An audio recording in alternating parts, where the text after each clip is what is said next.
My son sent me a box of handmade chocolates for my 70th birthday. It arrived with a note about forgiveness and new beginnings. I wanted to believe him. I really did. But when he called me 10 minutes later to ask if I had eaten one, I lied. I told him I had sent the entire box over to his wife and children because they love sweets. The silence on the other end of the line lasted 5 seconds. Then he screamed, "You did what?" His voice shook. His breathing stopped. That was the moment I knew.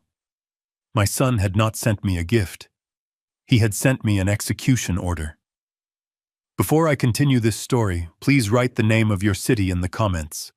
I want to know how far my warning travels. Like and subscribe if you believe family betrayal is the sharpest knife of all. My name is Harlan Ford. For 40 years, I served as the chief of toxicology for one of the largest pharmaceutical conglomerates in the United States. I spent my life analyzing the things people use to hurt one another. I can detect arsenic in a single strand of hair and identify cyanide by the faintest scent of almonds. But nothing in my career prepared me for the analysis I had to perform on my own 70th birthday. The day began in silence. My house in the suburbs of Chicago is too large for one man. It echoes with the memories of my late wife, Catherine, and the childhood laughter of a son who hasn't truly spoken to me in 5 years, at least not without asking for money. When the doorbell rang at 9 in the morning, I wasn't expecting anyone. The courier handed me a heavy velvet-wrapped package. There was no return address, just a card tucked under the ribbon. "Happy birthday, Dad. I know I haven't been the best son lately. I want to fix that. These are for you. Enjoy the dark ones. They are your favorite. Love, Jason." I sat at my kitchen table and stared at the box. It was exquisite. Artisan truffles.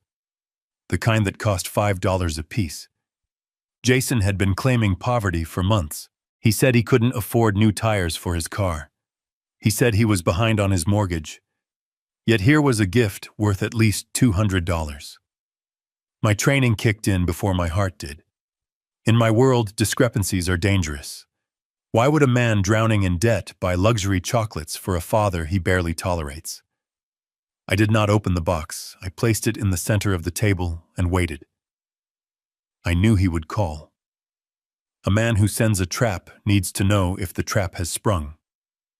At 9:30, my phone rang. The caller ID showed Jason. I let it ring twice before answering. I needed my voice to sound old. I needed to sound like the frail, lonely retiree he thought I was. "Hello, Jason," I said. "Dad, happy birthday." His voice was tight.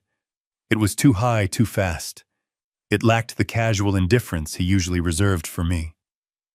"Thank you, son." I received the package. "It was very generous of you. Did you open it? Did you try them?" The urgency in his tone was unmistakable. He wasn't asking if I liked the gift. He was asking if the mechanism of action had begun.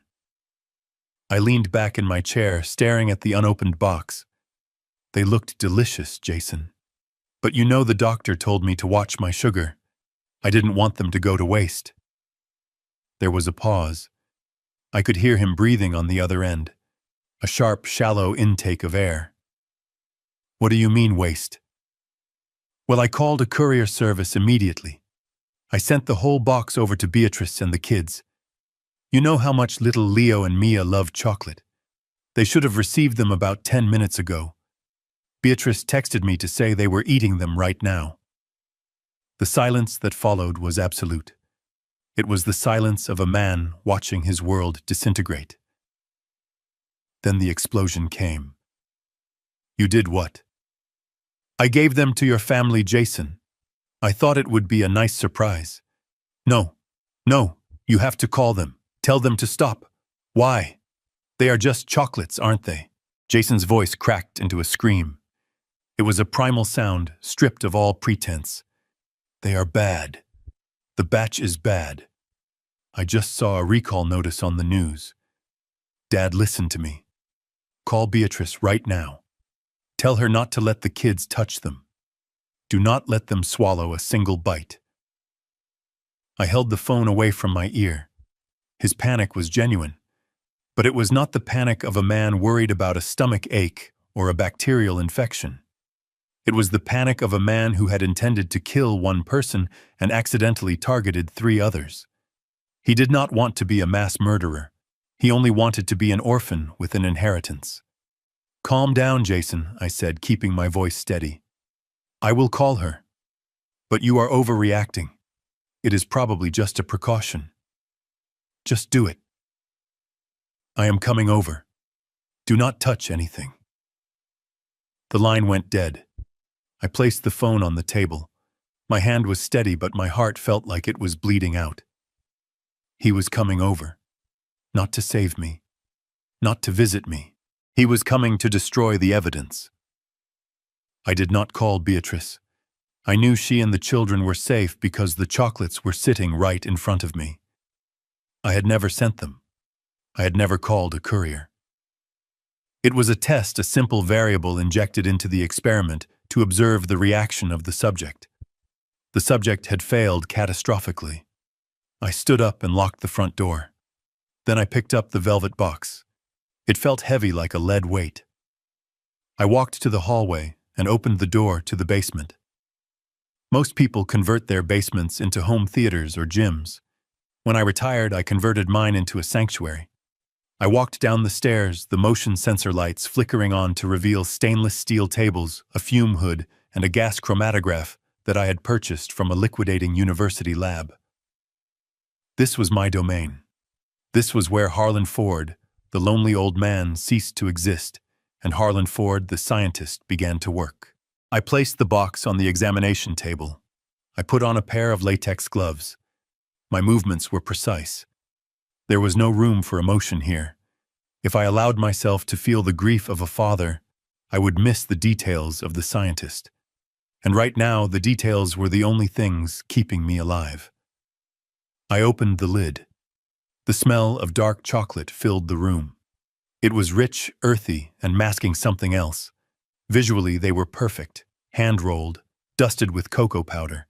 But I knew better. I took a scalpel and sliced the first truffle in half. The center was a dense ganache. I scraped a small amount into a test tube. I added distilled water and a few drops of hydrochloric acid. I placed the tube in the centrifuge. While it spun, I looked at the photograph on the shelf above my workbench. It was taken 10 years ago. Catherine was smiling, holding a trophy Jason had won at a debate tournament. Jason stood between us, looking proud, looking decent. I tried to pinpoint the moment he changed. Was it when he lost his first job? Was it when he met Serena, the woman who looked at him like a meal ticket? Or had the rot always been there, hidden under the surface, waiting for the right catalyst to bring it out? He had become addicted to easy money. He had borrowed from everyone. He had drained his own savings. And now, apparently, he had decided that waiting for nature to take its course with me was taking too long. The centrifuge beeped. I took the tube out. I needed to run a specific reagent test. Based on the symptoms of his panic, the poison had to be something that acted relatively quickly, but could be mistaken for natural causes if the victim was an old man. Arsenic was too messy. Cyanide was too obvious. I reached for the bottle of potassium iodide. If there was thallium in the chocolate, the solution would turn a specific sickly yellow-green precipitate. Thallium, the poisoner's poison. Tasteless. Odorless. It causes hair loss, nerve damage, and organ failure. It mimics autoimmune diseases. It mimics the slow decline of age. It was a coward's weapon. I added the drops. 1, 2, 3. I held the tube up to the light. The liquid swirled. Then it clouded. A distinct bright yellow precipitate formed and settled at the bottom. Thallium sulfate. The concentration was high. If I had eaten 2 of these truffles, my organs would have begun to shut down within 48 hours.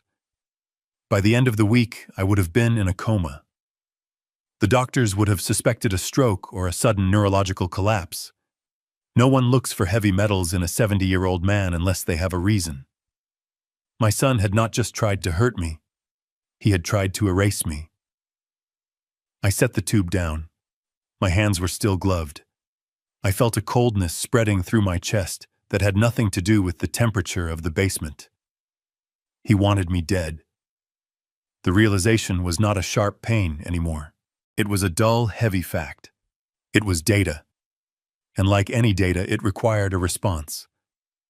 My phone buzzed in my pocket. It was Jason again. I peeled off the gloves and answered. "Dad, did you call her? Did you call Beatrice?" He was driving. I could hear the wind noise and the engine revving. He was speeding. He was desperate to get to the house, not to check on me, but to get that box. If he arrived and found the box still here, he would know I lied. He would know I suspected him. And a cornered animal is unpredictable. I need to maintain the illusion. I need to play the part of the confused, compliant father for just a little longer. "I called her Jason," I said. My voice trembled, feigning the anxiety he expected. She didn't answer. I left a voicemail. But then I remembered something. What? What did you remember? The box. I didn't give the driver the box.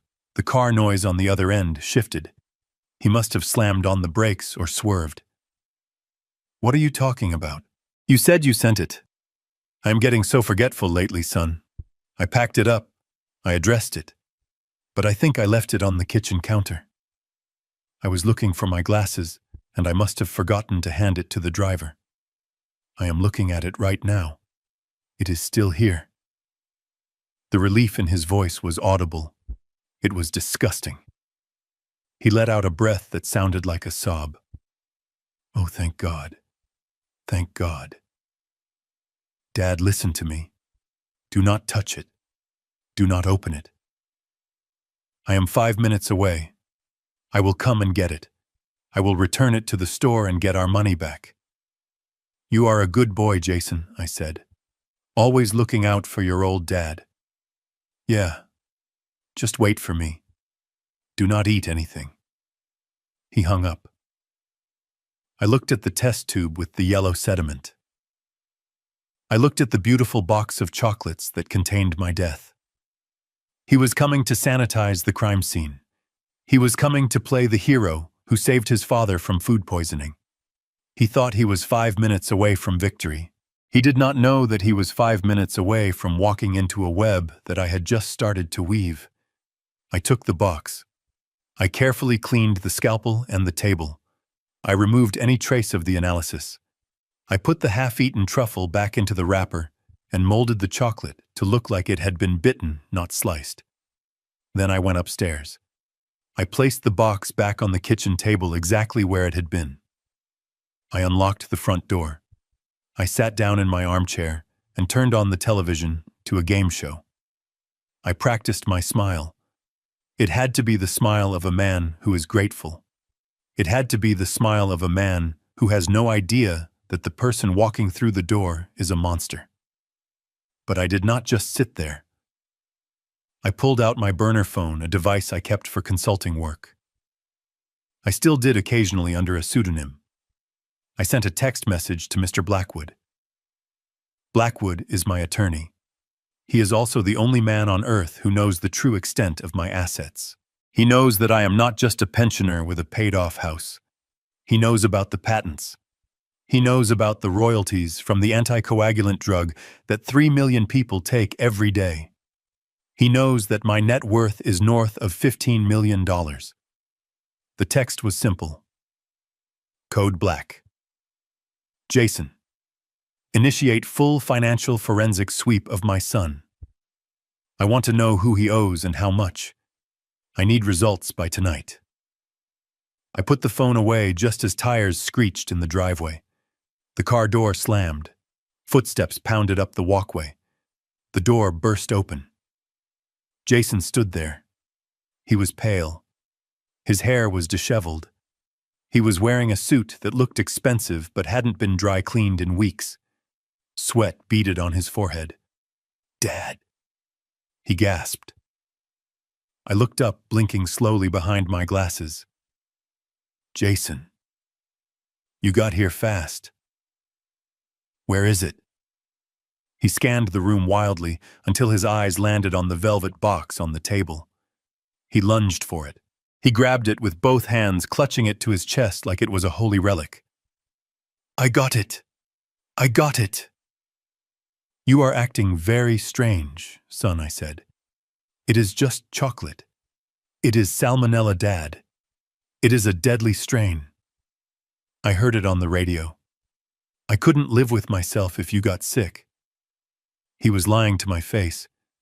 He was looking me in the eye, holding the poison he bought to kill me and pretending to save my life. The audacity was almost impressive. Well, that is a shame, I said. They looked so good. I admit I was tempted. I even opened the lid. Jason froze. He looked down at the box, then back at me. Did you eat one? I paused. I let the silence stretch. I watched his pupils dilate. I watched the hope flare in his eyes. He was terrified of getting caught, but he was also desperate for the result. I picked one up, I said slowly. I brought it to my mouth. It smelled like dark chocolate and almonds. Almonds are the scent of cyanide, not thallium, but Jason wouldn't know that. I wanted to see if he reacted to the mention of a chemical signature. He didn't flinch at the word almonds. He just stared. And then the phone rang, I said. It was you, so I put it back. The hope in his eyes died. The relief returned, but it was tinged with frustration. He had come so close. Good, he said. Good. That was lucky. He began to back away toward the door. I am going to take this. I will dispose of it properly. You don't need to worry about anything. He was leaving. He thought he had escaped. He thought the slate was clean. He would go throw the box in a dumpster, and tomorrow he would come up with a new plan. Maybe a fall down the stairs. Maybe a gas leak. I couldn't let him go, not yet. I needed to tighten the noose. Jason, wait, I said. He stopped his hand on the doorknob. What is it, Dad? Since you are here and since you saved my life, I think we should celebrate. Celebrate? Yes. I was going to spend my birthday alone, but now you are here. Why don't you stay for dinner? Call Beatrice. Tell her to bring the kids. I want the whole family here. Jason looked at the box in his hands, then at me. He wanted to leave. He wanted to run. But he couldn't refuse. If he refused, it would look suspicious. He had to play the part of the loving son. I don't know if Beatrice can make it. Nonsense, I said. I will call her myself. I have big news, Jason. Huge news. What news? I stood up and walked over to him. I placed a hand on his shoulder. I felt him flinch. I have been thinking about what you said last month, about how hard things are for you, and I decided I am going to make changes to my will. Tonight. His head snapped up. The greed was instantaneous. It washed away the fear. Your will? Yes. I want to discuss it with everyone present. I want to make sure you are taken care of. Before I go. I saw the calculation happening behind his eyes. He was thinking that maybe he didn't need the poison. Maybe he could get the money the easy way. Maybe he had won after all. Okay, Dad, he said, a slow smile spreading across his face. Okay. I will call Beatrice. We will be here. Excellent, I said. Oh, and Jason. Yeah. Bring that nice young woman I saw you with last week. The tall one. With the blonde hair. Jason turned white. He stopped breathing for the second time that day. Who? You know, your assistant. The one you were having lunch with. Bring her too. I want to meet the people who are important to you. I smiled. It was a warm, fatherly smile. It was the best lie I had ever told. I don't know what you mean, Dad. Don't be shy. I insist. Dinner at 7. Don't be late. I gently pushed him out the door and closed it. I watched through the peephole as he walked to his car. He looked like a man walking a tightrope in a hurricane. He threw the box of chocolates into the passenger seat and pounded the steering wheel. Then he picked up his phone and started dialing. He wasn't calling Beatrice. He was calling Serena. I turned away from the door. The game had begun. He thought he was coming to dinner to claim his inheritance. He didn't know he was coming to his own funeral. I went back to the basement. I had work to do. I needed to prepare the second course. The lock on the basement door clicked shut behind me, sealing out the rest of the world. The air down here was cooler filtered and smelled faintly of isopropyl alcohol and ozone. It was the scent of truth. Upstairs, I was a retired father celebrating a birthday. Down here, I was a scientist staring into the barrel of a loaded gun disguised as a confection. I placed the velvet box on the stainless steel workbench. The lighting down here was clinical, a stark white LED that left no shadows. It was unforgiving, exactly what I needed. I did not sit down. I stood over the sample like a coroner over a corpse. I pulled a fresh pair of nitrile gloves from the dispenser, the snap of the latex against my wrist echoing in the silence. I selected a clean beaker and a mortar and pestle. I took the truffle I had sliced earlier, the one that had been destined for my stomach. I dropped it into the ceramic bowl. With a steady hand, I began to crush it. The dark chocolate shell cracked, revealing the dense, rich ganache interior. It looked delicious. It smelled divine. The aroma of cocoa and vanilla wafted up a sensory mask designed to hide the chemical agent within. That is the first rule of toxicology. The delivery method must always be more appealing than the payload. I added distilled water and a solvent to the mixture, creating a slurry. I needed to separate the organic compounds, the fats and sugars, from the inorganic material. I poured the dark liquid into a test tube and placed it into the centrifuge. I set the timer for 3 minutes. The machine whirred to life, a low, rising hum that vibrated through the metal table. While it spun, I leaned against the counter and watched the numbers count down. 3 minutes. That was all it took to separate a lie from the truth. I thought about the chemistry of betrayal. It binds tightly, like a covalent bond hard to break without the right catalyst. Jason had not just bought a gun or a knife. Those are weapons of passion. Poison is a weapon of calculation. It requires planning. It requires patience. It requires a special kind of coldness to hand your father death wrapped in a bow and wait for him to swallow it. The centrifuge beeped. The sound was sharp, cutting through my thoughts. I removed the tube. The solids had settled at the bottom, a dark sludge of cocoa mass. Above it floated a clear, slightly turbid liquid. That was the supernatant. That was where the answer lay. I used a pipette to draw off the clear liquid and transferred it to a clean spot plate. Now came the reagent. I reached for the small brown bottle of potassium iodide I kept on the top shelf. If my suspicion was correct, if this was indeed the heavy metal I feared, the reaction would be instantaneous. My hand hovered over the sample. I took a breath. I was about to confirm that my only son was a murderer. A part of me, the father part, prayed for the liquid to stay clear. I prayed to be a paranoid old man who had misjudged a kind gesture. But the scientist in me knew better. The data points were all there. The panic, the sweat, the desperation. I squeezed the dropper. 1 drop, 2 drops.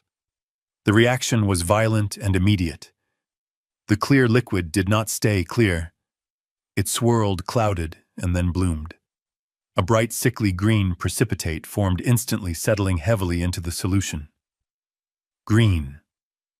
The specific, undeniable signature of thallium. I stared at the color. It was vibrant, almost neon under the harsh lab lights. It was the color of toxicity, the color of death. Thallium sulfate, the poisoner's poison. I set the pipette down on the sterile mat. My heart rate did not increase. Instead, a strange, icy calm washed over me. It was the clarity of the diagnosis. Thallium is a monster. It is odorless. It is tasteless. It dissolves invisibly in water or food. It is the perfect assassin because it hides behind the mask of natural causes. If I had eaten those chocolates, I would not have died immediately. That would have been too merciful. No, thallium takes its time. First, I would have felt a flu-like ache in my limbs, a tiredness in my bones. Then the burning would have started. A peripheral neuropathy, a fire running along the nerves of my hands and feet. I would have gone to the doctor. They would have run standard blood panels. They would have seen nothing. They would have diagnosed me with a viral infection or an autoimmune flare-up. Then my hair would have started to fall out. In clumps. On the pillow. In the shower.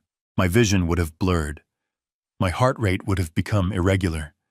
My organs would have begun to shut down one by one as the heavy metal interfered with the potassium channels in my cells, essentially starving them of the energy to function.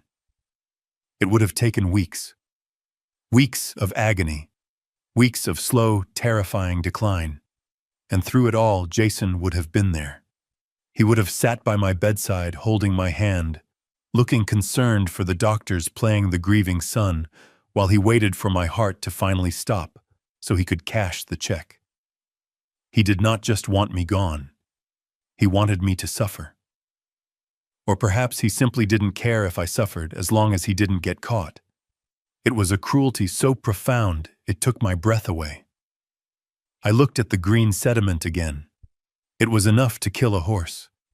The dosage in that single truffle was massive. He was impatient. He had overcompensated. An amateur mistake. A professional would have used small doses over months. Jason wanted the money now. I picked up the spot plate and walked it over to the sink, flushing it with copious amounts of water. Though the image of that green stain was burned into my retinas forever. This was not a cry for help. This was not a mistake. This was a premeditated tactical strike on my life. My son had looked at me, at the man who taught him to ride a bike, the man who paid for his college, the man who held him when his mother died, and he had seen nothing but an obstacle. He had seen a walking bank account that needed to be liquidated. I took off my glasses and rubbed the bridge of my nose. The grief I expected to feel was absent. It had been cauterized by the sheer heat of the betrayal. In its place was a cold, hard resolve. I was no longer his father. I was his target, and he had missed. I cleaned the workspace meticulously. Every pipette, every beaker was washed, dried, and returned to its place. I left no trace of the experiment. To the untrained eye, this basement was just a storage room for old equipment. I walked back to the desk and picked up the burner phone. The screen glowed in the dim light. I had the confirmation. Now I needed the leverage. I needed to know exactly why he was so desperate that murder seemed like a viable financial strategy. It was time to initiate the next phase. I was done analyzing the poison. Now it was time to analyze the poisoner. I turned off the lab lights, plunging the room back into darkness, and headed for the stairs. The man who walked up those steps was not the same man who had walked down them. That man had died the moment the liquid turned green. The man ascending the stairs was something else entirely. He was the consequence. I stood at the top of the basement stairs, the heavy door clicking shut behind me. My heart was beating with a slow, rhythmic thud entirely at odds with the adrenaline that should have been flooding my system. I checked the time on the microwave clock. It had been exactly 12 minutes since our last conversation. The timing was impeccable. A man waiting for news of a death does not have the patience to wait an hour. He needs updates. He needs to know if the curtain has fallen. The phone in my pocket began to vibrate against my leg. It was a persistent, angry buzz. I pulled it out. Jason, calling for the second time. I took a deep breath, not to calm myself, but to adjust my pitch. I needed to strip away the cold, hard edge of the toxicologist and put back on the mask of the doting, slightly confused father. I cleared my throat and slid my thumb across the screen. "Hello, Jason," I said. "Dad. Did you call her? Did you get a hold of Beatrice?" He was panting. I could hear the rush of wind in the background and the hum of tires on asphalt. He was driving, and he was driving fast. The desperation in his voice was palpable, a physical weight traveling through the cellular network.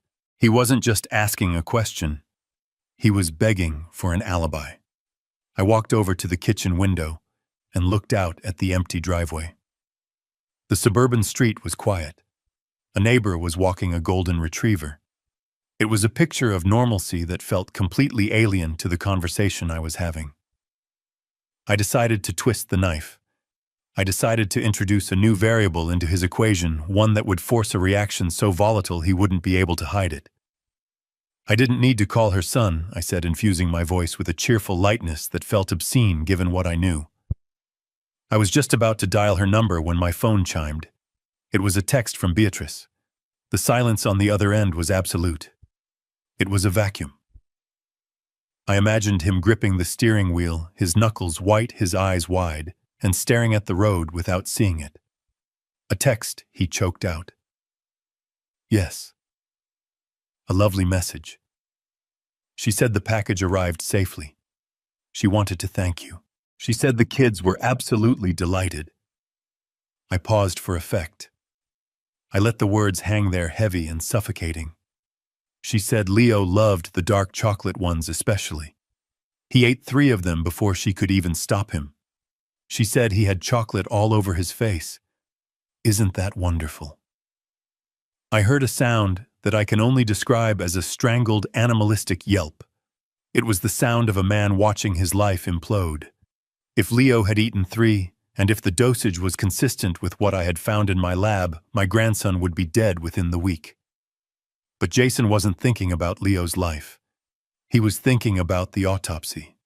He was thinking about the police connecting the dots between a dead grandfather and a dead grandson, and realizing that the only common denominator was the man who sent the candy. "No," he screamed. "No, no, no. Jason, what is the matter? You sound hysterical. They ate them. You are sure they ate them." That is what she said. She said they were delicious. "Why are you shouting?" He was hyperventilating now. I could hear the jagged intake of breath. He was spiraling. He had planned a clean, quiet elimination of an old man. Instead, he was staring down the barrel of a mass tragedy that would put him on the front page of every newspaper in the state.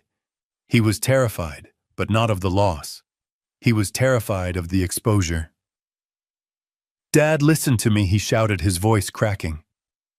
"Listen to me very carefully. You have to tell them to stop. You have to tell them to go to the emergency room. Right now. The emergency room. Why on earth would I do that? Because the chocolates are bad." "Bad? What do you mean bad? Like expired?" "No, not expired. Defective. I just got an email. From the company." He was lying. He was inventing the story in real time, stumbling over his own fabrication. It was fascinating to watch. It was like observing a rat in a maze, realizing there is no cheese, only electricity. "What kind of email, Jason?" "It is a recall, Dad. A massive recall.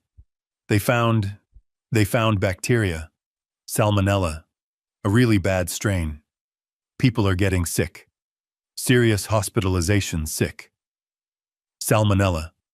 It was a clumsy lie. Salmonella causes vomiting and fever. It doesn't cause your hair to fall out and your nervous system to disintegrate. But it was the best he could come up with while doing 80 miles an hour on the freeway.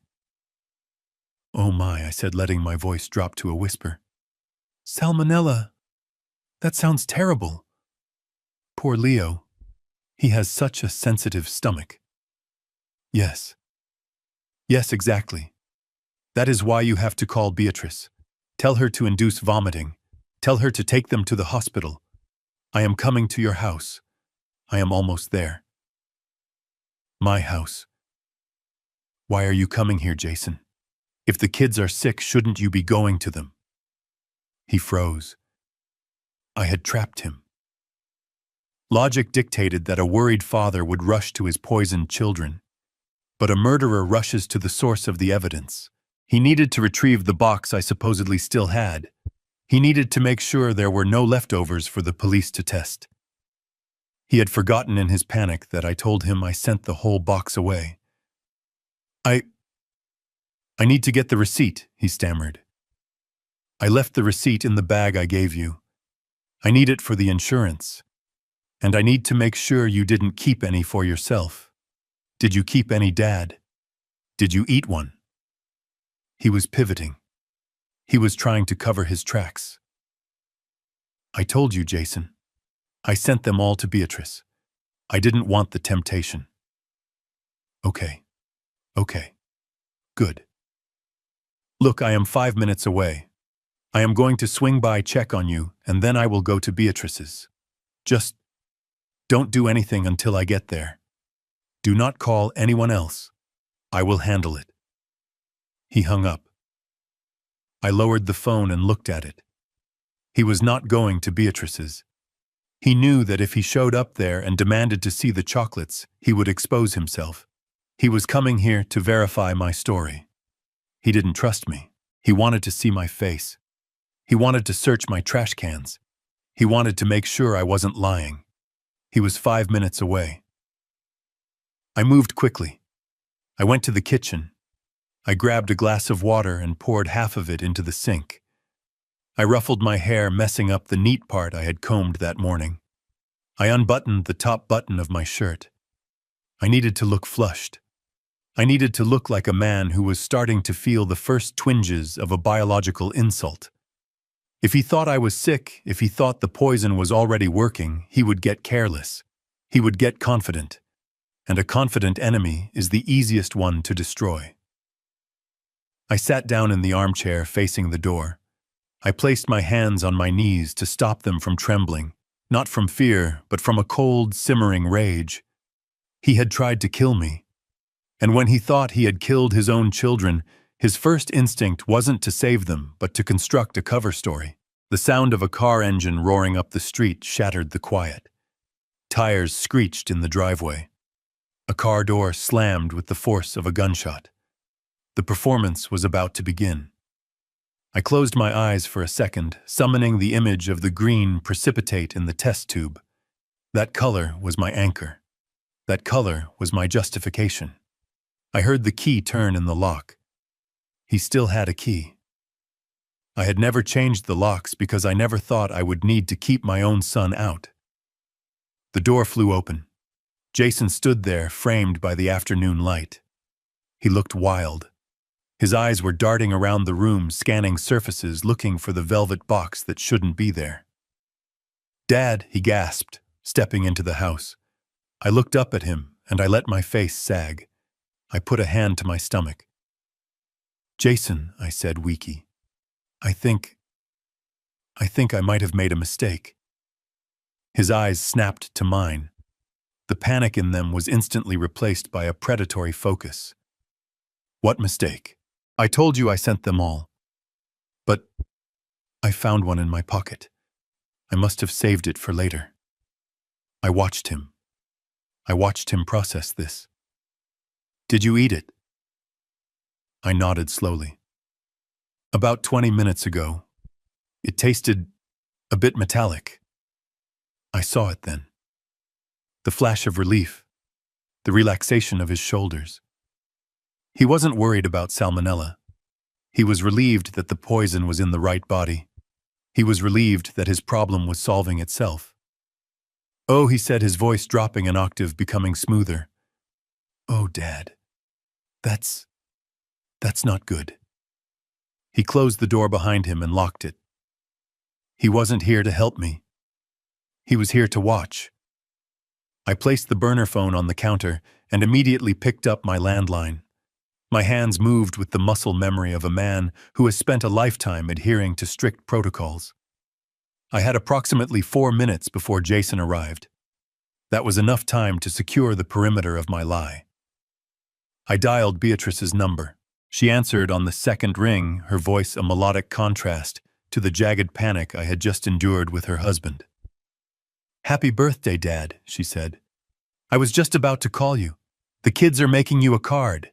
It has a lot of glitter. I hope you don't mind finding sparkles on your carpet for the next 6 months." Her warmth was a physical blow. Beatrice was a good woman. She worked 2 jobs to support my son's delusions of grandeur. She raised my grandchildren with a kindness that Jason did not deserve, and certainly did not inherit. "Thank you, my dear," I said, infusing my tone with the gentle frailty of a grandfather. "I look forward to it. But listen, I need to ask you something. Has Jason called you in the last 10 minutes? "No," she said, her tone shifting slightly, picking up on a frequency of concern. "I haven't heard from him since this morning. He said he had a big meeting. Is everything okay? Is he with you?" "He is on his way," I said. "But Beatrice, I need you to do me a favor. It is very important." "Of course. Anything." "I told Jason that I sent a package over to your house.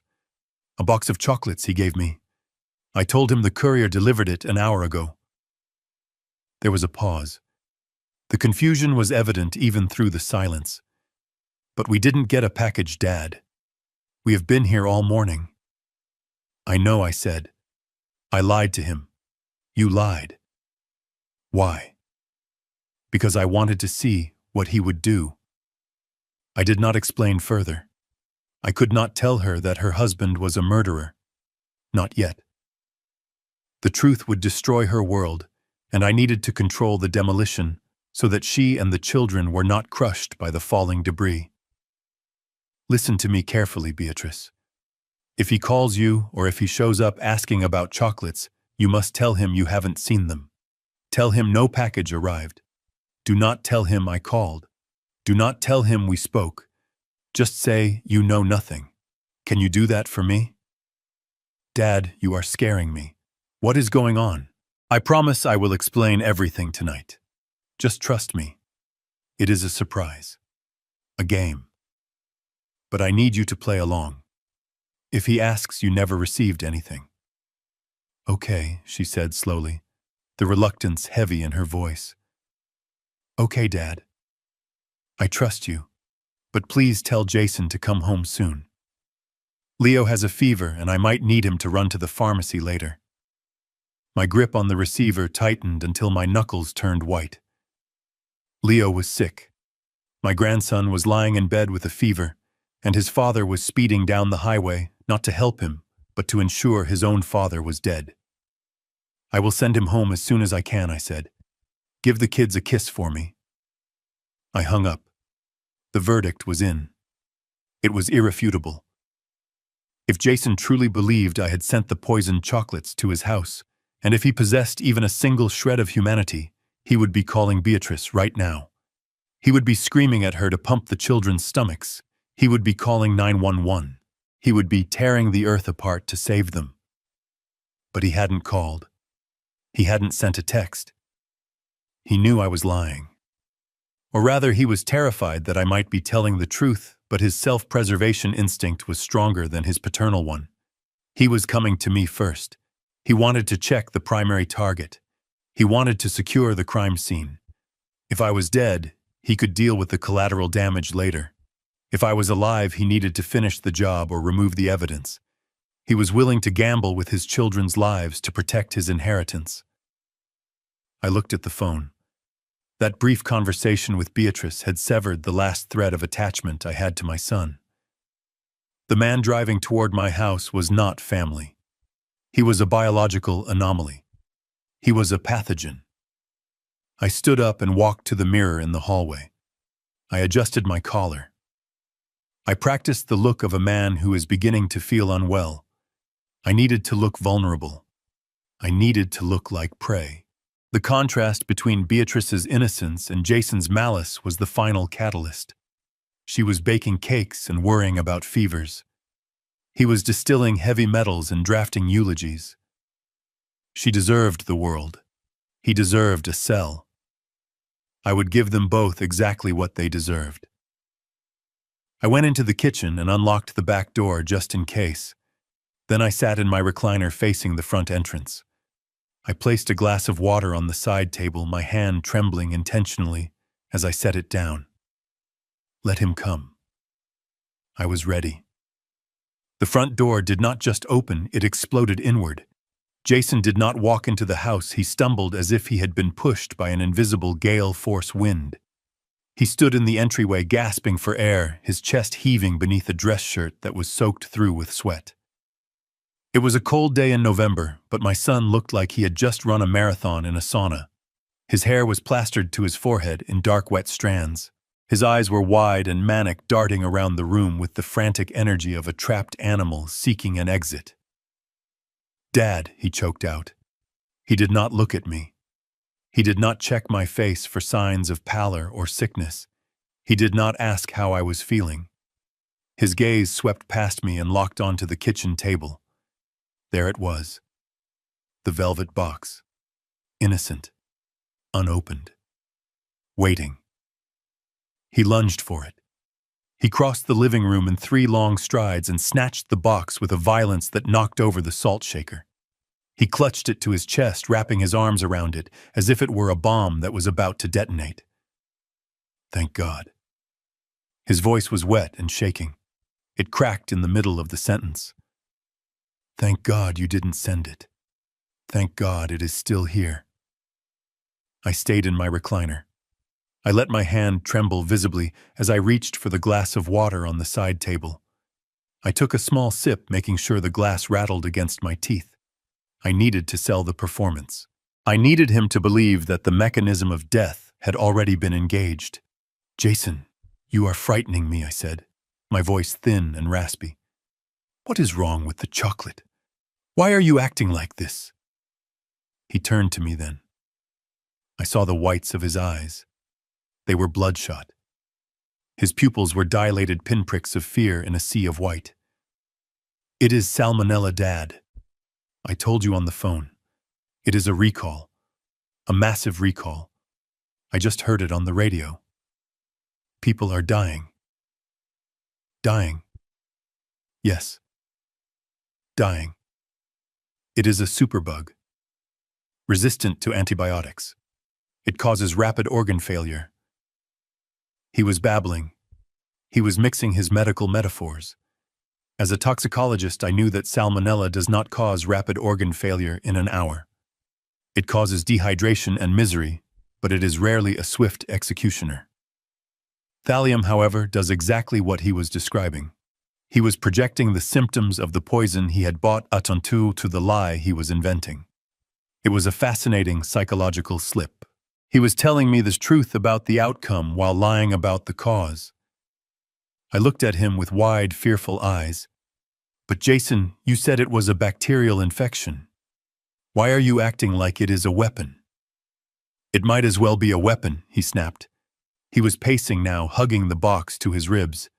The velvet was probably staining his shirt, but he didn't care. I have to get rid of this. I have to take it back to the store. I have to sue them. They almost killed you. He was already building the narrative. He was the hero. He was the avenger. He was the diligent son protecting his father from corporate negligence. It was a story he could sell to the police if I turned up dead.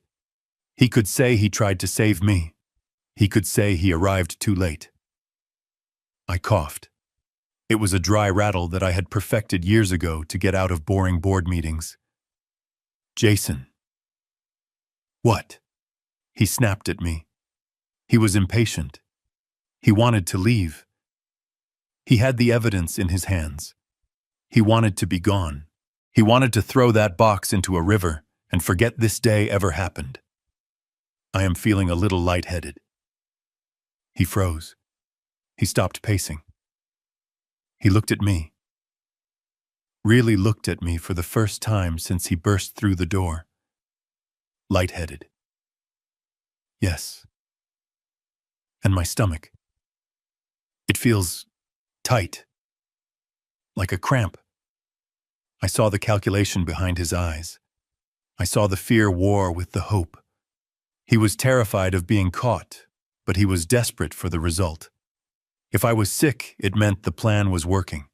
If I was sick, he didn't need to worry about the will or the debt or the loan sharks. He just needed to wait. But you said you didn't eat any. You said you put it back. I lied, Jason. He dropped the box. It hit the floor with a dull thud.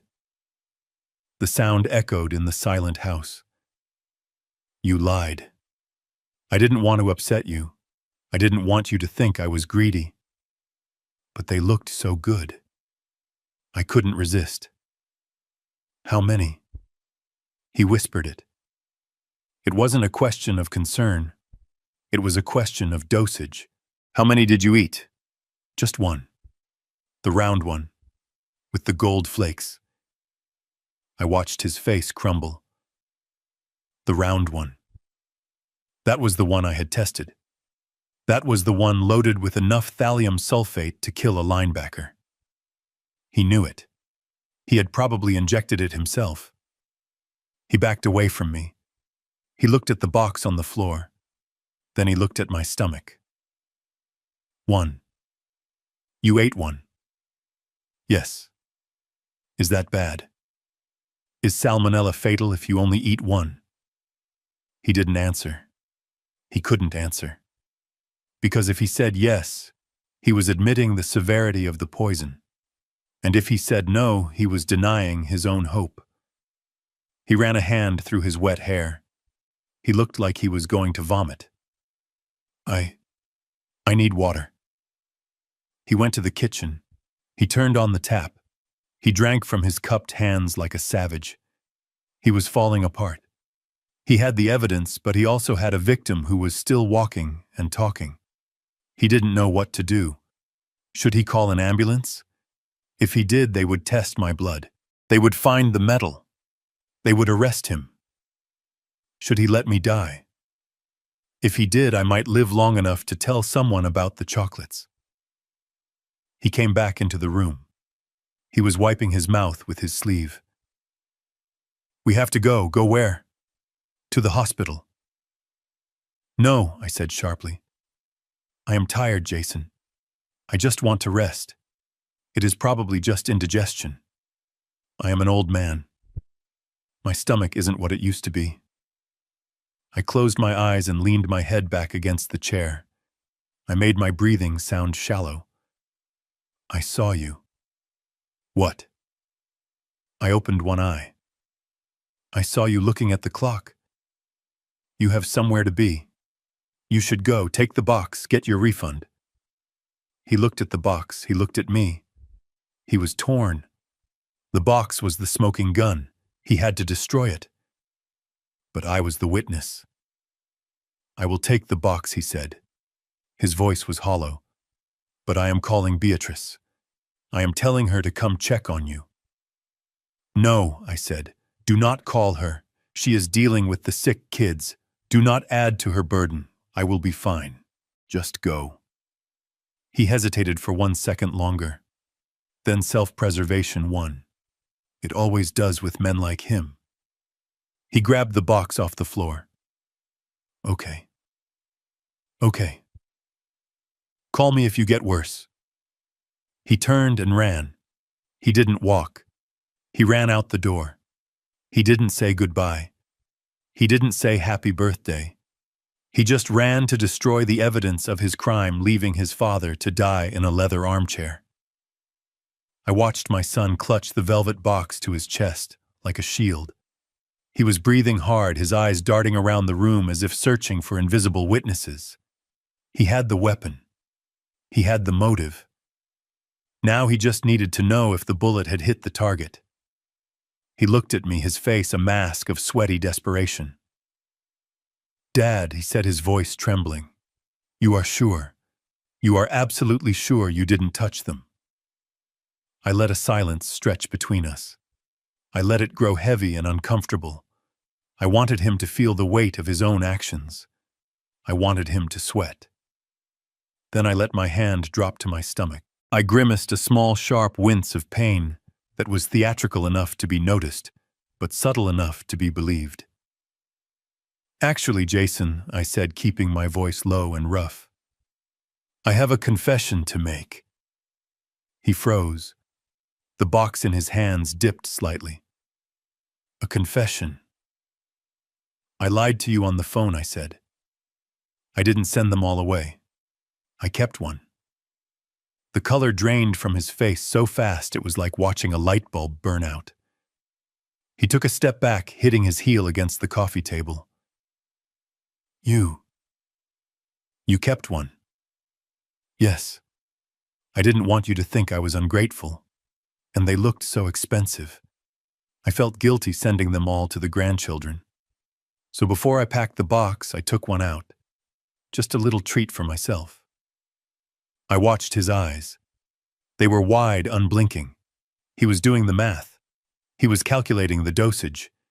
He knew exactly how much thallium sulfate he had injected into those truffles. He knew that one was enough to cause irreversible damage. Two was a death sentence. One might be a lingering, painful exit. Which one, he whispered. It wasn't a question. It was a plea for data. "The round one," I said. "The one with the gold leaf on top." I saw the recognition hit him. That was the primary target. That was the one he had loaded first. "And did you eat it?" I nodded slowly. I leaned forward in my chair, clutching my abdomen tighter. "About an hour ago." "It was delicious, Jason. Very rich. But what?" "It had a strange aftertaste. Metallic. Like I had been sucking on a penny. And now, my stomach. It feels like it is on fire." I let out a groan. It was a good groan. A wet, rattling sound deep in my throat. Jason stared at me. And in that moment, I saw the transformation. I saw the sheer terror of being caught evaporate, replaced by something far darker, far more chilling. I saw hope. It was a flicker at first, then a steady burn. He realized that the nightmare scenario poisoning his wife and children was over. They were safe. The only person who had ingested the poison was the person he wanted to kill in the first place. The plan hadn't failed. It had just been delayed. He looked at the box in his hands, then back at me. He realized he was holding the murder weapon, and the victim was sitting right in front of him, already dying. "Oh, Dad," he said. His voice changed. It lost its frantic edge. It became smoother, deeper. It became the voice of a man who thinks he has won. "That doesn't sound good." "No," I rasped. "It really hurts, son. I feel dizzy. My fingers are tingling. Tingling. Peripheral neuropathy. The classic first symptom of heavy metal poisoning. I was feeding him the textbook reaction, and he was eating it up. "It is probably just the salmonella," he said quickly. "It hits fast. You know how sensitive your stomach is." He was gaslighting me. He was telling a man he had poisoned that he just had a tummy ache. He took a step toward the door. I should go. I need to take this box back. I need to file a complaint." "Jason," I said, reaching a hand out to him. My hand shook violently. "I shouldn't be alone. I think I need a doctor. Can you drive me?" He looked at my hand. He looked at the door. He was torn. If he drove me to the hospital, they would run tests. They would find the metal. He would be arrested in the waiting room. But if he left me here, I might call 911 myself. He had to make a choice. He had to gamble on my frailty. "Dad, listen," he said, backing away. "Hospitals are full of germs. You don't want to go there unless it is serious. It is probably just a bug. You need to rest. You need to sleep it off." Sleep it off. He was telling me to lie down and die. "But it burns, Jason. It really burns." "Drink some water," he said, his hand reaching for the doorknob. Just drink water and lie down. I will. I will call you in an hour. To check on you. He wasn't going to call. He was going to wait for the coroner to call him. He opened the door. The cold air rushed in. Go lie down, Dad, he commanded. Do it for me. He stepped out. He didn't look back. He didn't say goodbye. He closed the door, sealing me in with my pain, or so he thought. He walked away with a spring in his step, clutching the box of chocolates like a winning lottery ticket. He thought he was leaving a dying man. He didn't know he was leaving the only witness to his crime. I watched through the peephole as Jason scrambled down the walkway. He didn't look back at the house where his father was supposedly dying. He threw the velvet box onto the passenger seat of his sedan with a force that would have crushed the delicate truffles inside. He didn't care about the chocolate anymore. He only cared that the weapon was back in his possession. He reversed out of the driveway without checking for traffic, his tires squealing against the pavement, leaving a streak of black rubber as a parting gift. I waited until his taillights disappeared around the corner. I counted to 10.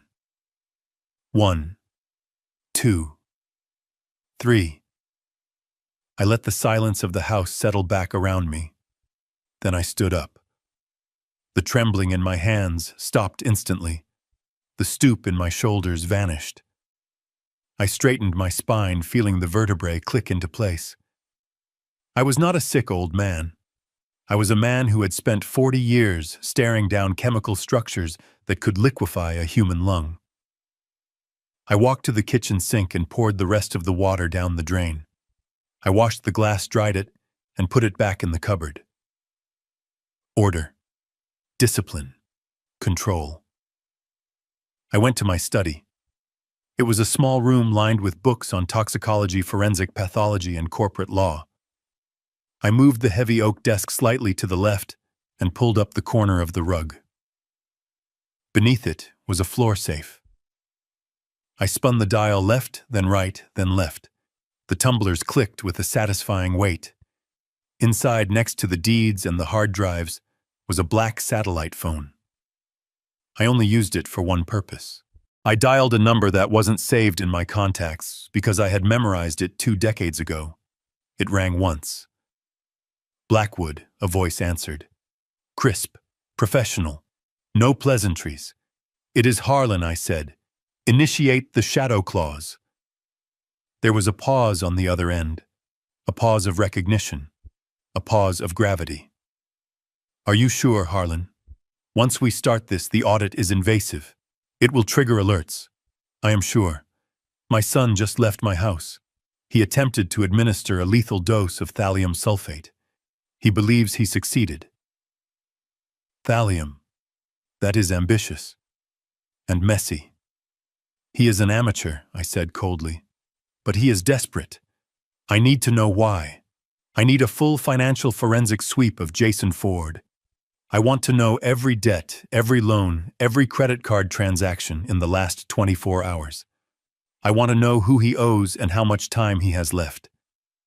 I can have the preliminary report in 4 hours, Blackwood said. The deep dive will take 12. Do it. And Blackwood, yes. Put a tail on him. I need to know where he goes tonight.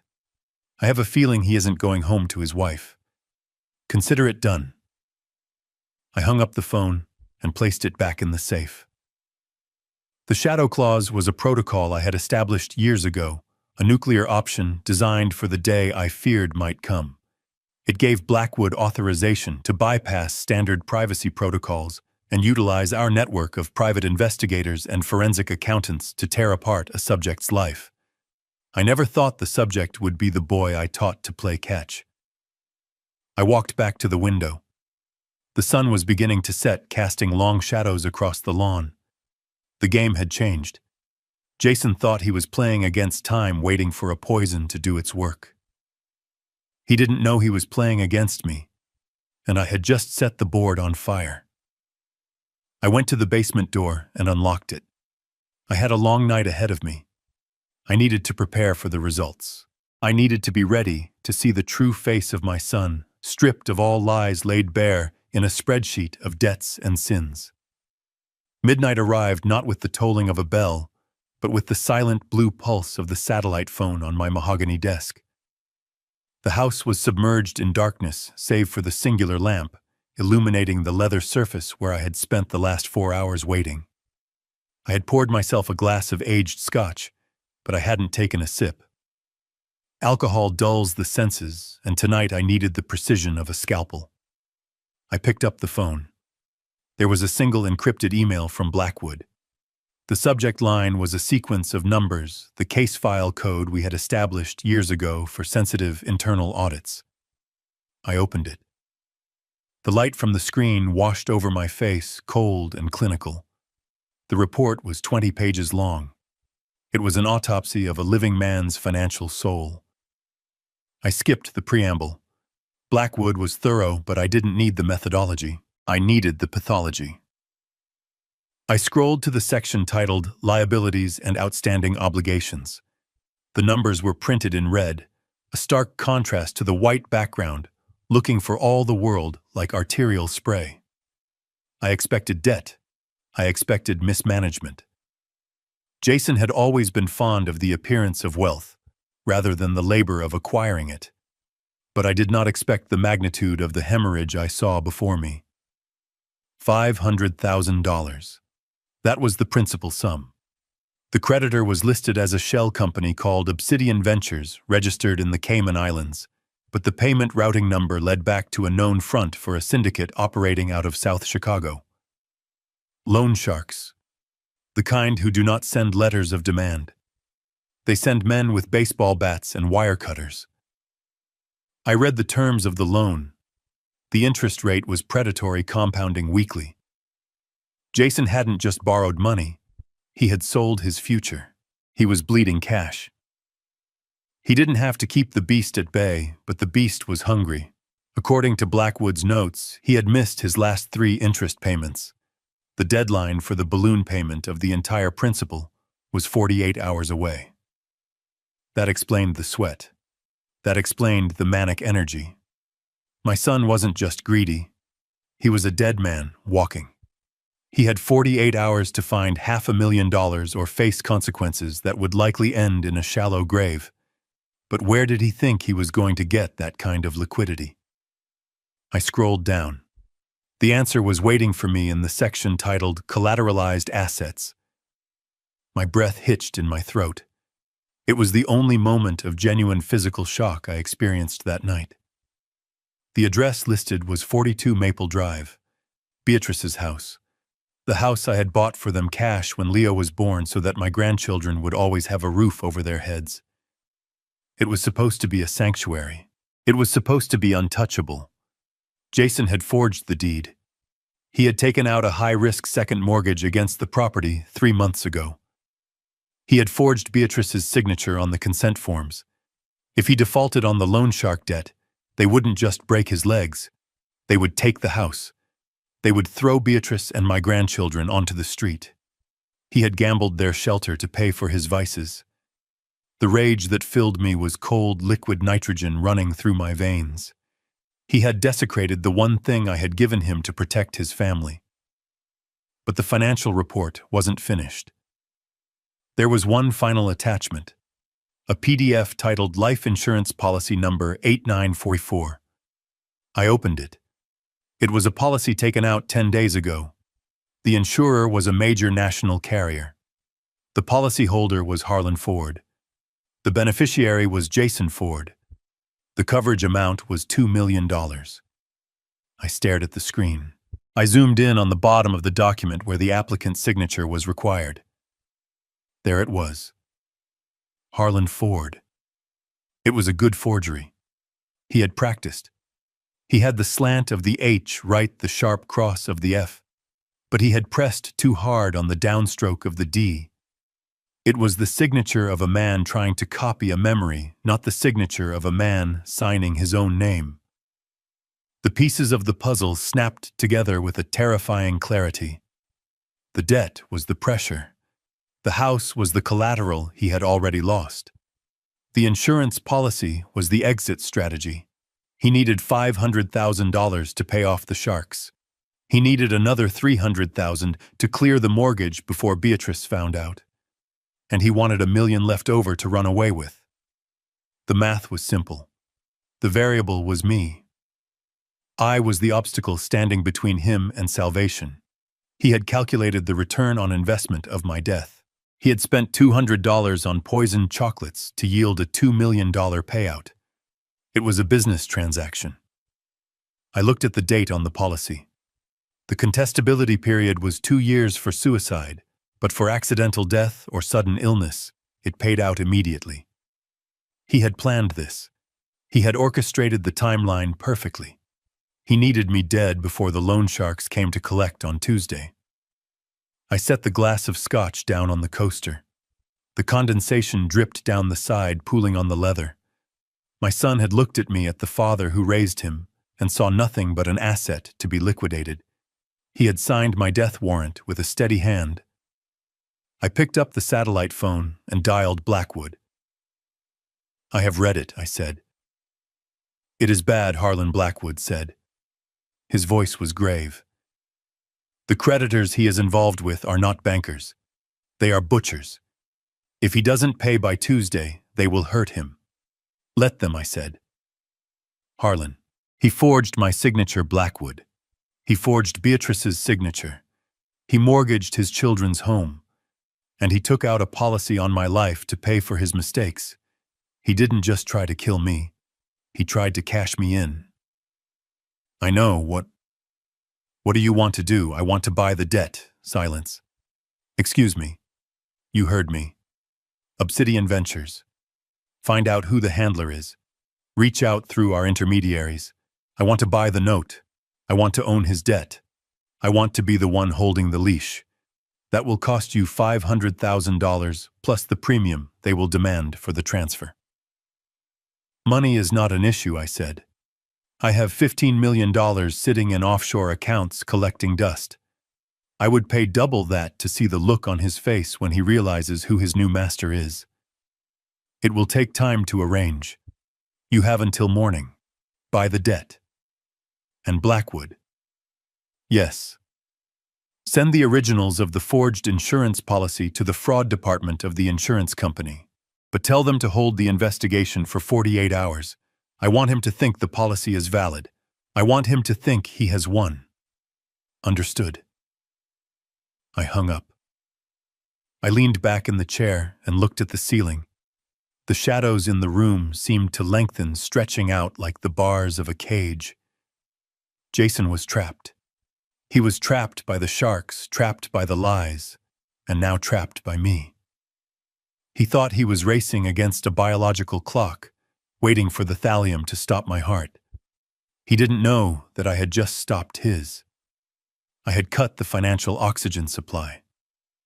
I closed the laptop. The screen went black. I did not sleep. I sat in the dark, sipping my scotch, and waited for the dawn. I had a busy day ahead of me. I had to play the role of the dying man one last time, and then I had to introduce my son to the reality of his inheritance. I sat in the darkness of my study, the glow of the laptop screen illuminating the dust motes dancing in the air. I stared at the figure in red ink. $500,000. It was a staggering sum for a man who couldn't hold down a job. It was a life-ending amount for a gambler. But for me, it was a rounding error. Jason had always underestimated me. It was the fatal flaw in his character. He looked at my worn cardigans, my 10-year-old sedan, and my modest suburban home, and he saw mediocrity. He saw a man who had played it safe, who had punched a clock for 40 years and retired with a pension that barely covered the heating bill. He saw what I wanted him to see. He saw the camouflage. He did not know about the patents. I closed my eyes and let my mind drift back 30 years. I was not just a toxicologist. I was an innovator. I was the lead researcher on the team that synthesized voraxidrine, a specialized enzyme inhibitor used in chemotherapy protocols across the globe. It wasn't a glamorous drug. It didn't make headlines. But it was essential, and I owned a 3% stake in the gross royalties. 3% sounds small, but when a drug is administered in 40 countries, 3% is a river of gold. Every month for the last 25 years, a deposit has been made into a blind trust in the Cayman Islands. It fluctuates, but it averages roughly $80,000 every single month. I did the math in my head. My son was killing me for a $2 million insurance payout. He was risking life in prison for a sum I could access with a single phone call and a wire transfer code. If he had just been honest, if he had just come to me and said he was drowning, I could have written a check that would have cleared his debt before lunch. But I never told him. I never told anyone except Blackwood. Even Catherine only knew the half of it. I kept it secret for a reason. It was an experiment, perhaps the most important one of my life. I had seen what happened to the children of my colleagues. I watched them grow up in mansions driving Porsches they didn't earn, drifting through life with a sense of entitlement that rotted their souls from the inside out. They were soft. They were useless. They were parasites. I wanted Jason to be different. I wanted him to have a spine. I wanted him to know the value of a dollar earned through sweat and sleepless nights. I wanted him to build his own empire, not squat in the ruins of mine. I thought that by withholding the safety net, I would force him to learn how to fly. I gave him a good education. I paid for his college. I gave him a down payment for his first house. I gave him the tools, but I refused to give him the finished product. I looked at the photograph on my desk. Jason at graduation. Smiling, hopeful. Where had I gone wrong? I thought I was teaching him resilience. Instead, I was breeding resentment. He didn't see my frugality as a lesson. He saw it as a punishment. He saw it as stinginess. He looked at my bank account, the one he knew about, and saw a pile of cash that he deserved simply by virtue of sharing my DNA. He didn't want to work. He wanted to inherit. The irony was a bitter taste in my mouth, sharper than the scotch I was nursing. I had hidden the money to save him from becoming a monster, and in doing so, I had created one anyway. He had become a monster not because he had too much, but because he thought he had too little. He was starving in a pantry full of food because he refused to learn how to use the can opener. I opened the drawer of my desk and pulled out a ledger. It was old-bound in cracked leather. Inside, I had tracked the growth of the trust. $15 million. That was the war chest. That was the power I held in my hands. Jason thought he was playing a game of checkers against a senile old man. He didn't know he was sitting across the table from a grandmaster with a nuclear arsenal. I felt a cold resolve settle over me. My experiment had failed. The subject had rejected the treatment and developed a malignant pathology. There was no saving him now. There was only containment. I had the money to crush him. I had the money to buy his debts, to foreclose on his future, to strip him of every illusion he held dear. He wanted my wealth. He was about to find out exactly how heavy that wealth could be when it was dropped on his head. I picked up the phone again. It was time to identify the other variable in this equation. The woman. Serena. The one who was likely whispering in his ear, telling him that poisoning his father was a sound business decision. I needed to know who she was. I needed to know what she wanted. And I needed to know if she was worth more to me than she was to Jason. Because everyone has a price, and I was the only one who could afford to pay it. The secure server pinged softly in the silence of my study. It was a sound that signaled the arrival of the final piece of the puzzle. I sat forward, adjusting my glasses, and opened the encrypted file sent by the private investigator Blackwood had contracted. The timestamp on the photos was less than an hour old. The location was the Meridian Tower, a glass needle of a building in the downtown district, where rent for a one-bedroom apartment cost more than Jason earned in 3 months. The first photo showed my son's car parked in the loading zone. He was out of the vehicle walking toward the lobby. The body language was unmistakable. The slouch of desperation was gone. He was walking with a swagger. His head was high. He was smiling. It was the smile of a man who believes he has just gotten away with the perfect crime. He thought I was at home writhing in agony while he was here about to step into a life of luxury he hadn't earned. The second photo was taken in the hallway of the 34th floor. The door to apartment 34B was open. A woman stood in the frame. Serena. She was striking. Tall, with platinum blonde hair cut in a sharp, expensive bob. She wore a silk robe that looked like it cost a mortgage payment. She held a glass of champagne in one hand and was reaching out for Jason with the other. Even in a static image, the dynamic was clear. Jason was leaning toward her, desperate, pleading for approval. She was leaning back, cool, appraising. She wasn't looking at him with love. She was looking at him like a gambler looks at a winning ticket. But it was the third photo that made the air leave my lungs. The investigator had used a telephoto lens to capture them through the uncurtained living room window. They were embracing. Serena's head was thrown back, laughing. And there, resting against her throat, caught in the glare of the apartment's chandelier, was a necklace. A double strand of Akoya pearls with a vintage rose-shaped diamond clasp. I stopped breathing. I reached out and touched the screen, tracing the pixels. I knew that clasp. I knew the weight of those pearls. I had bought them for Catherine on our 30th anniversary. She had worn them to our son's graduation. She had been wearing them in the portrait that hung in the hallway. 2 years ago, Jason had called me in a panic. He said he had stopped by the house to check on things while I was at a conference and found the back door jimmied open.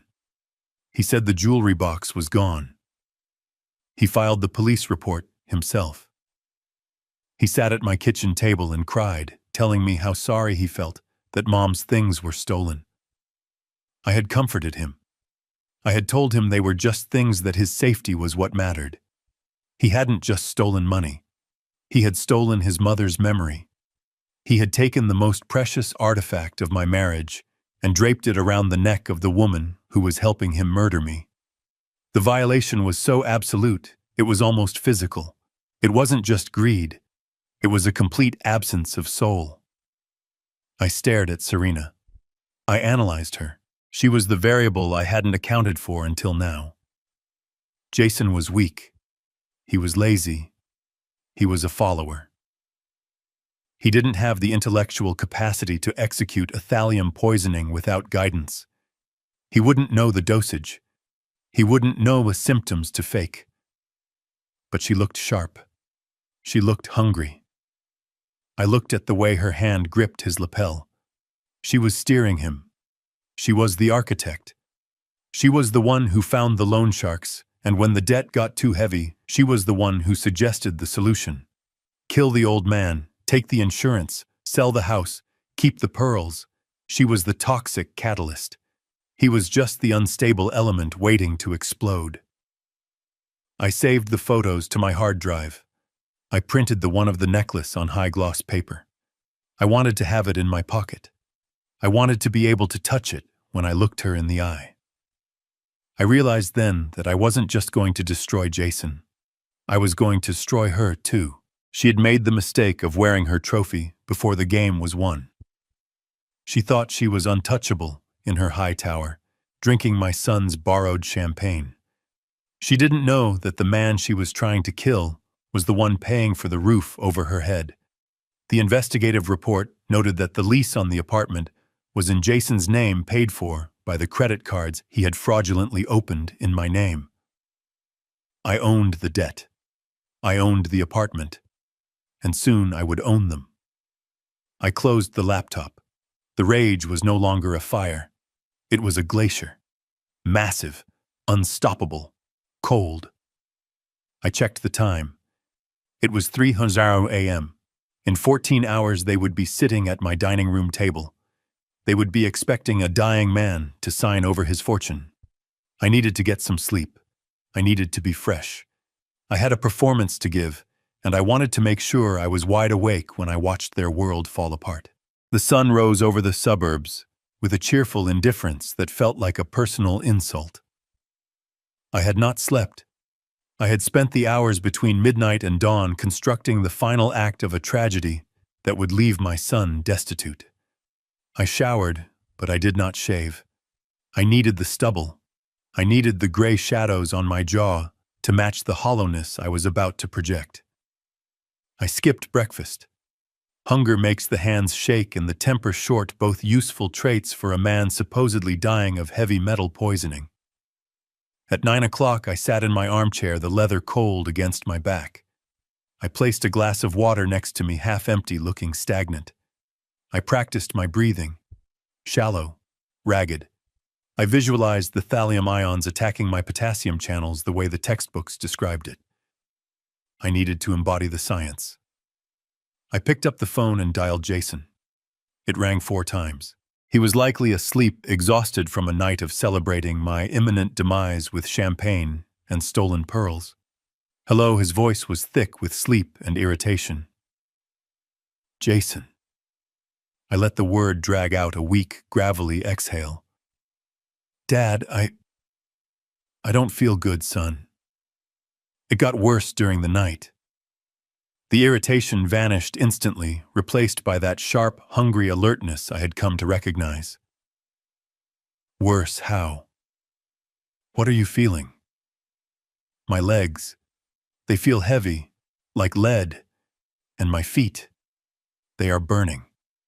Pins and needles. It hurts to walk. I heard the rustle of sheets on the other end. He was sitting up. He was waking up Serena. He was probably giving her a thumbs up. Peripheral neuropathy. The textbook progression. He thought the clock was ticking down. Did you call a doctor? He asked the question purely performative. No. No doctors. I don't want to die in a hospital, Jason. I want to stay here. In my chair. Dad, don't talk like that. You aren't going to die. I am, Jason. I know I am. I can feel it. The machine is breaking down. I let out a cough, a wet hacking sound that tore at my throat. Listen to me, son. There isn't much time. I have been thinking all night. About the money. About the house. Yes, I haven't updated my will in 10 years. It is a mess. It leaves everything to charities that don't even exist anymore. If I go now, the state will take a chunk. It will be tied up in probate for months. I heard him inhale sharply. Probate. The word was kryptonite to a man who owed $500,000 by Tuesday. He couldn't wait months. He couldn't even wait weeks. We can fix that, Dad. We can fix it. I need to do it today, Jason, right now. I need to sign everything over to you. I want you to have it all. The house, the accounts, everything. I want to make sure you are safe. I choked back a sob that was entirely manufactured. Okay, Dad. Okay, I can come over. I can help you write it. No, it has to be legal. It has to be binding. My handwriting. I can barely hold a pen. I need someone to type it. Someone to witness it. I paused, letting him scramble for a solution. Do you still have that assistant? The smart girl. The one who helped you with your taxes. I was feeding him the line and he swallowed it whole. Serena. Yes. Is she a notary? Can she draft a legal document? Yes. She has paralegal training. She can do it. Bring her, Jason. Bring her over. And bring Beatrice. I want everyone here. I want to say goodbye properly. Beatrice. Do we really need Beatrice? Yes. She is family. I want her to witness it. I want there to be no doubts. I could hear the hesitation. Bringing his wife and his mistress into the same room was a risk. But the reward was $15 million. Greed always wins over caution. Okay. I will get them. We will be there in an hour. Hurry, son. I feel very tired. I hung up the phone. The trap was set. He was bringing the wolf right into the sheepfold, thinking he was the shepherd. He didn't know that I was the one holding the gate open. I stood up, my legs strong and steady. I went to the kitchen and opened the cabinet. I took out a small vial of ipecac syrup. An old trick, but effective. A tiny dose would induce a sheen of sweat and a pallor that no makeup could replicate. I took a drop on my tongue. The bitterness was grounding. I went back to my chair and waited. I looked at the empty space on the wall where Catherine's portrait used to hang before I moved it to the safe room. They were coming. The son who wanted me dead, the woman who wore my wife's stolen jewels, and the wife who was too good for any of us. I closed my eyes. The stage was set. The actors were taking their places, and I was about to deliver the performance of a lifetime. Beatrice arrived first. She came through the door with Leo and Mia trailing behind her like ducklings. She looked tired. Her hair was pulled back in a messy bun, and there were dark circles under her eyes that spoke of sleepless nights and unpaid bills. She hugged me gently, smelling of laundry detergent and baby powder. "Dad," she whispered against my ear. "I didn't tell Jason anything, but please tell me what is going on. You look terrible." I squeezed her hand. My skin was clammy from the ipecac syrup I had ingested an hour earlier. The nausea was real, a rolling wave in my gut that made the act of standing difficult. "I will explain soon," I promised. "Just trust me, and keep the kids away from the dining table until I say so." Then Jason arrived. He walked in with the confidence of a man who believes he has already won the lottery. And trailing behind him, clutching a leather portfolio like a shield, was Serena. She was even more striking in person than in the surveillance photos. She wore a charcoal gray suit that was cut too sharp for a simple legal assistant. Her heels clicked against my hardwood floors with a military cadence. She didn't look at the family photos on the wall. She looked at the furniture. She looked at the silver candlesticks. She was appraising the inventory. "Mom Hod," Jason said, his voice booming with false cheer. "This is Serena. She is a notary public and a paralegal. She is going to help us with the paperwork tonight." Serena extended a hand. Her nails were painted a deep blood red. "Mr. Ford," she said, "it is a pleasure. Jason has told me so much about you." I took her hand. It was cold. I let my grip tremble. I let my arm shake so violently that she had to step forward to support my weight. "Thank you for coming, my dear," I rasped. "I apologize for the imposition. I don't have much time." She exchanged a glance with Jason. It was a micro-expression, a fleeting tightening of the lips that screamed victory. They thought I was fading fast. We moved to the dining room. I had ordered food from a local Italian place, but the platters sat untouched in the center of the table. The air in the room was thick, suffocating. It smelled of oregano and betrayal. I sat at the head of the table. Jason sat to my right, Serena next to him. Beatrice sat on my left, closest to the kitchen, ready to serve, ready to help. Leo and Mia were playing quietly in the living room, oblivious to the fact that their father had tried to turn them into collateral damage. I looked around the table. This was it. The Last Supper. I picked up my spoon. I reached for the bowl of soup in front of me. I needed to sell the neurological decline. Thallium attacks the peripheral nervous system first. Loss of motor control. Tremors. I lifted the spoon. I let it hover halfway to my mouth. Then I started to shake. It started in my fingers, a rhythmic twitching that rattled the silverware against the china. I watched Jason. He was staring at my hand, mesmerized. He wasn't eating. He was watching the poison work. He was watching his inheritance manifest in the tremors of my wrist. "Dad," Beatrice said, her voice laced with panic. "Dad, let me help you." She started to rise from her chair. "Sit down, Beatrice," Jason snapped. He didn't look at her. He kept his eyes on me. He wants to do it himself. Don't baby him. I let the spoon slip. It clattered loudly into the bowl, splashing broth onto the tablecloth. I let out a gasp of frustration, dropping my hand to the table as if it were a dead weight. I can't, I whispered. I can't feel my fingers. It is like they are asleep. Serena leaned forward. She pulled a pen from her portfolio. Maybe we should get the signatures done now, Mr. Ford, before you get too tired. She was efficient. I had to give her that. She didn't care about the soup. She cared about the ink. Yes, I said. Yes. You are right. I don't think I can last through dinner. Beatrice looked from Jason to Serena, her confusion morphing into suspicion. What signatures? She asked. What is going on here, Jason? Why is there a notary here? Dad is sick.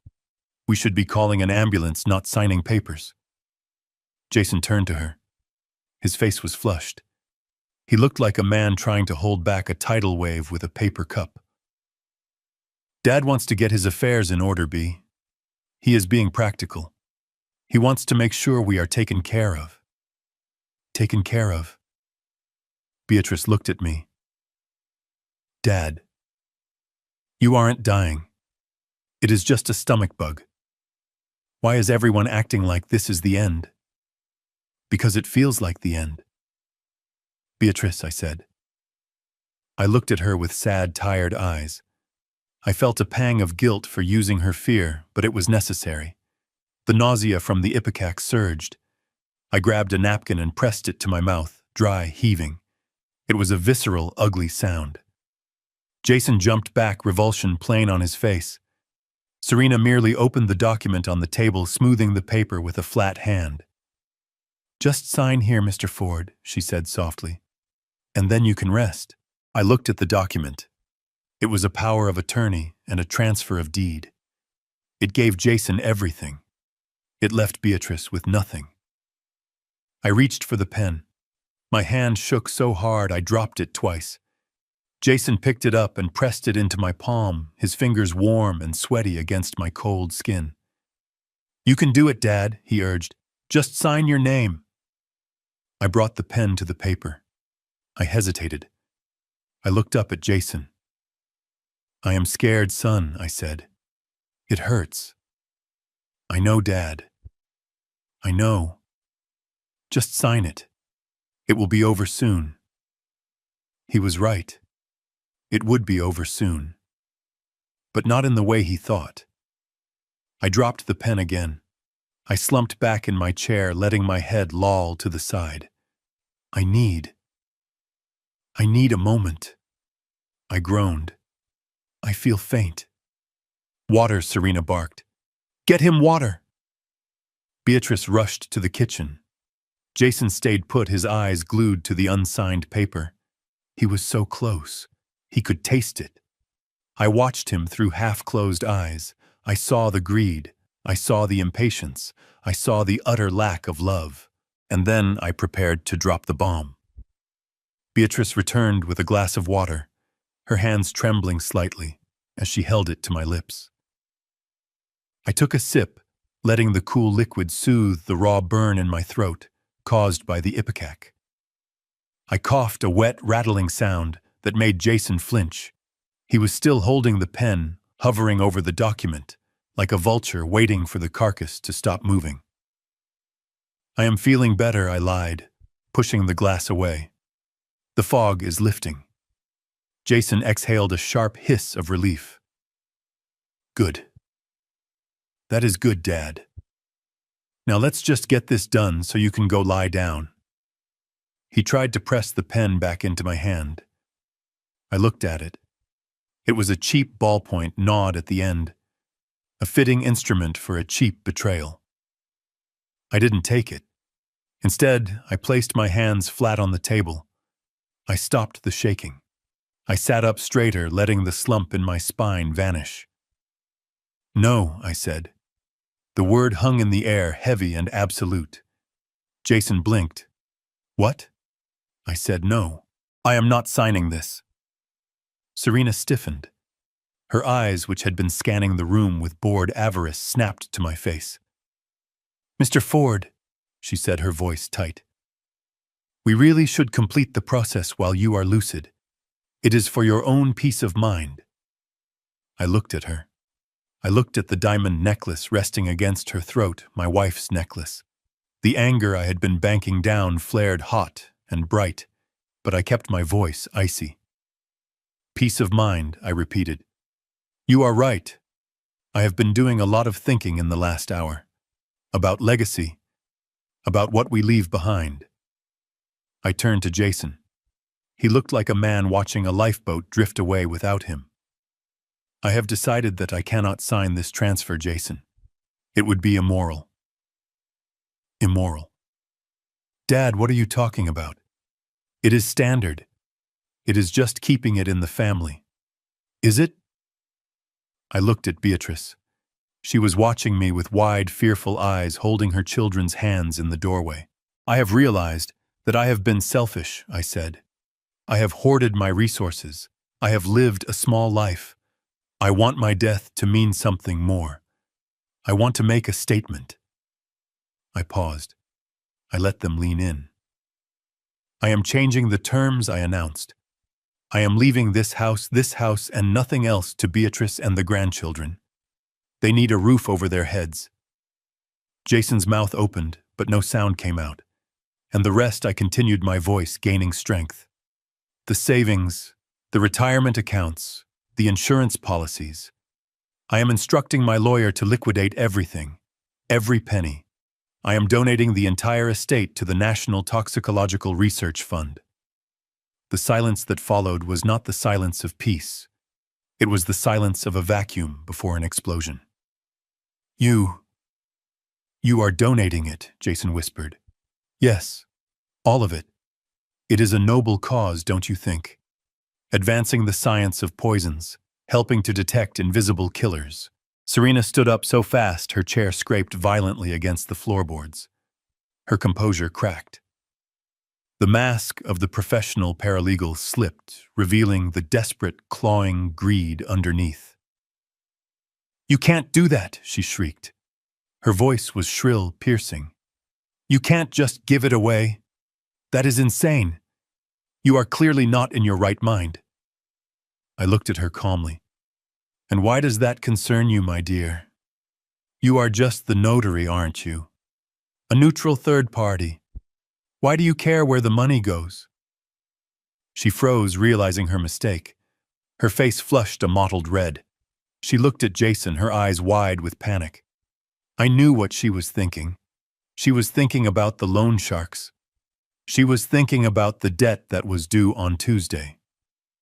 If I donated the money, Jason got nothing. If Jason got nothing, he couldn't pay. And if he couldn't pay, they were both dead. "Jason, do something," she hissed. Jason looked at me. He looked like he was going to be sick. The sweat on his forehead was real now. "Dad, you can't. You can't do this to me. I am your son. I am your only son. So you owe me. You have to take care of me." "I owe you nothing," I said softly. "I gave you life. I gave you an education. I gave you a start. If you squandered it, that is not my debt to pay." "But I need it," he wailed.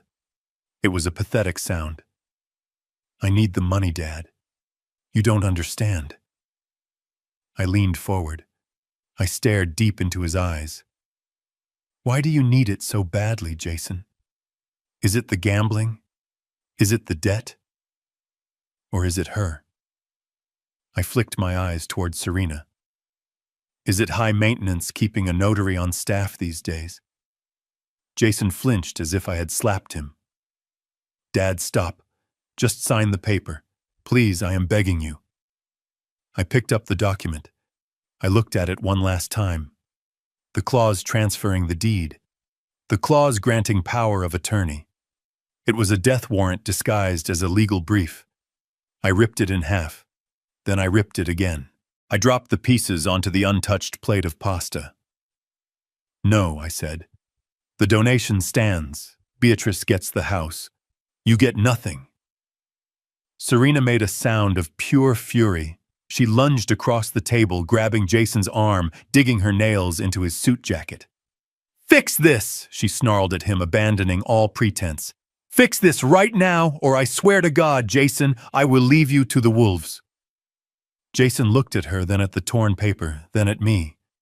He was cornered. He was out of options. The poison hadn't worked fast enough. The manipulation had failed. The legal route was dead. He stood up, his chair clattering backward, his face twisted into a mask of ugly, raw desperation. You are not donating anything, he shouted. You are sick. You are confused. You don't know what you are doing. I know exactly what I am doing, I said. Beatrice stepped forward, finding her voice amidst the chaos. Jason, stop it. Stop shouting at him. Can't you see he is ill? He is not ill, Serena spat, turning on her. He is a senile old fool who is throwing away millions of dollars. Millions, Beatrice repeated, confused. But Jason said Dad only had the pension. The slip was fatal. Serena clapped a hand over her mouth, but the word was out. Beatrice looked at Jason. I looked at Jason. Millions, Jason, I asked quietly. How did she know about the millions? I thought you told me you were just scraping by. Jason was hyperventilating. The room was shrinking around him. He looked at the velvet box sitting on the sideboard where he had left it. He looked at me, still breathing, still talking, still destroying his life. He needed a new plan. And he needed it in the next 10 seconds. The tension in the dining room was a physical weight, heavy and suffocating, pressing down on the mahogany table where my legacy had just been torn into confetti.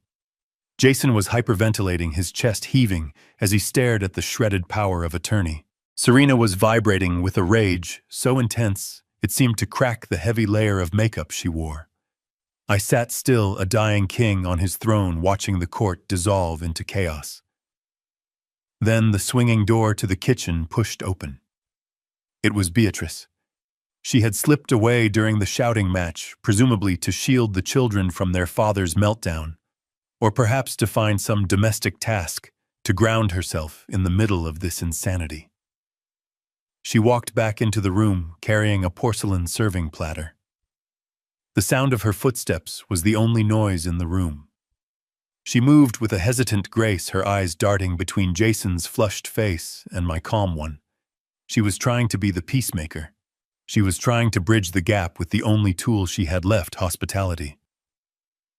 I thought we could all use something sweet, she said, her voice trembling slightly, to calm our nerves. She placed the platter in the center of the table, right on top of the torn legal documents. My heart did not speed up. It stopped. For a second, I felt a genuine flash of admiration for the universe's sense of irony. Arranged neatly on the white china dusted with cocoa powder and glistening under the chandelier light were the truffles.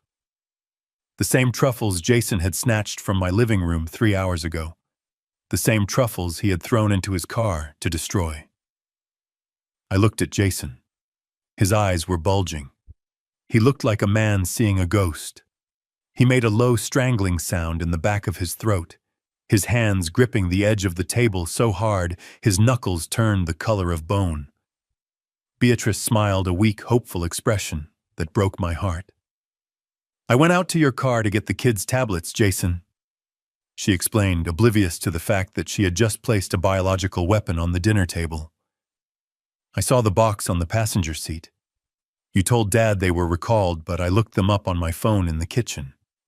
There is no recall on this brand. I checked the FDA website. She laughed nervously, looking at me. I think Jason was just trying to save them for himself, Dad. You know how much he loves dark chocolate. But I thought since it's your birthday, we shouldn't be stingy. She reached out and nudged the platter toward Serena. Please help yourself. They are artisan, very expensive. The scene was frozen in a horrific tableau. Beatrice, the innocent catalyst, offering death on a plate. Serena, the mastermind, staring at the chocolates, with a mix of confusion and greed, unaware that the pearls around her neck were not the only stolen things in the room.